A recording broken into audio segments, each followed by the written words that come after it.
Hey everybody, happy Easter. Thank you for watching this new video made for your spiritual growth. Today's topic is about seeing Easter as a glimpse of eternity. Life can be lighter, easier, and fun if we can have a glimpse of the glorious things that are waiting for us on the other side of life. Today I'm going to tell you a story of Mary Magdalene, who was the first person to have that opportunity to see a glimpse of eternity. By the way, in case you don't know me, I'm Sam Stone, the pastor at Trinity Presbyterian Church of Paramus, New Jersey. I'm a spiritual gardener that helps people cultivate a fruitful living, which is a life of happiness. If we think seriously, everything we strive for is for our happiness. The fact is, you can really live a life of true happiness day in and day out if you take care of your core issue, that is your spirituality.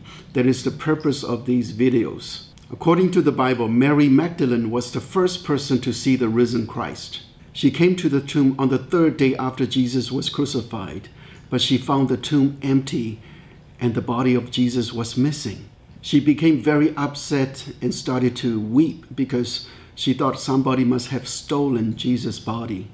She turned around and saw a man standing there, but she didn't recognize it was Jesus. Obviously, who would expect a dead person coming back alive? Even though Jesus has told them many times that on the third day he would rise again, but nobody really understood what he meant. Jesus said, "Woman, why are you weeping?" And she thought it was a gardener's voice, so she said to him, "Sir, if you have carried him away, please tell me where you have laid him. I will take him away." Jesus said, "Mary!" She turned and said to him in Hebrew, "Rabboni," which means teacher. Then Jesus told her to tell the disciples about him. And Mary Magdalene went to the disciples and said, "I have seen the Lord." From this story, we can see three stages of understanding Easter based on the language Mary Magdalene used to address Jesus. At first, she called him Sir, which is a polite way to address a strange man. Then she called him teacher. But at the end, she addressed him as the Lord. So the first stage is the stage of disbelief, seeing Jesus as a stranger. At this stage, resurrection doesn't mean anything to us. The second stage is seeing him as a teacher, a familiar person, but it's just another sage in our life. The third stage is seeing him as the Lord. That's when we see a glimpse of eternity because his resurrection reveals what life can be on the other side of eternity. That gives us a tremendous hope. Here's the tip for the week.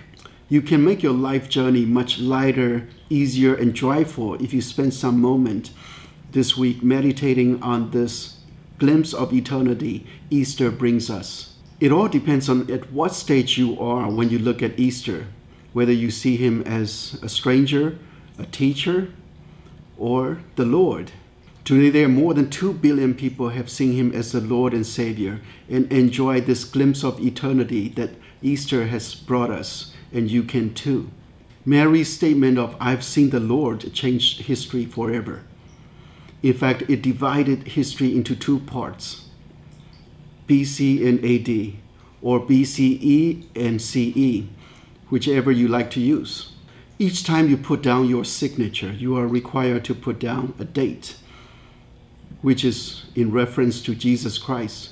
If you want to get more out of this story, you're welcome to join us this Sunday because I'll be expounding on this topic on our worship service on Sunday morning, 10 o'clock at Trinity Church. Please write your questions and comments below or send email to me at sam@trinityfamily.org. sam@trinityfamily.org. Until we meet again, keep cultivating a fruitful living.